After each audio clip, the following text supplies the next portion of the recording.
Fake social media account બનાવનાર ઇસમની ધરપકડ। Instagram પર ફેક એકાઉન્ટ બનાવી મહિલાઓને પરેશાન કરતો યુવક ઝડપાયો। સુથારવાસા ગામનો નારાયણ ભુરિયા નામનો અભણ યુવાન ઝડપાયો। યુટ્યુબ પરથી શીખીને 3 જેટલા સોશિયલ નેટવર્ક પર યુવતીઓના નામે ફેક આઈડી બનાવી ભોગ બનનાર યુવતીએ લીંબડી પોલીસ મથકે ફરિયાદ નોંધાવતા પોલીસ હરકતમાં આવી। ગણતરીના કલાકોમાં ફેક આઈડી ચલાવનાર ઇસમને વડોદરાથી ઝડપી પાડ્યો।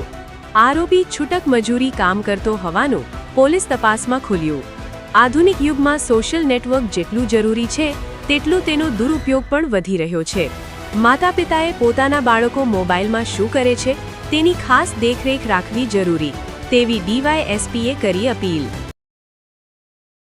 દીકરીના ફોટા મોફ કરી અને તેની બદનક્ષી થાય અને તેની બદનામી થાય તેવું કૃત્ય કરવામાં આવ્યું, જે અનુસંધાને લીંબડી પોસ્ટે ખાતે ગુનો દાખલ કરી અને ભારતીય ન્યાય સંહિતા અને આઈટી એક્ટ મુજબના ગુના દાખલ કરી અને ટેકનિકલ સોર્સના માધ્યમથી સ્ટડી કરી અને તપાસ હાથ ધરેલી હતી અને આ ગુનાનો આરોપી હસ્તગત કરી લેવામાં આવે છે અને તેની ધરપકડ કરવામાં આવે છે। સર, આ આરોપી જે ફેક આઈડી બનાવી છે કઈ રીતે બનાવી છે? આ આરોપી ફેક આઈડી બનાવવા માટે યુટ્યુબનો ઉપયોગ કરેલો। યુટ્યુબમાં સર્ચ કરી અને યુટ્યુબના અલગ અલગ વિડીયો જોઈ અને તેણે આ કૃત્ય કરેલ છે।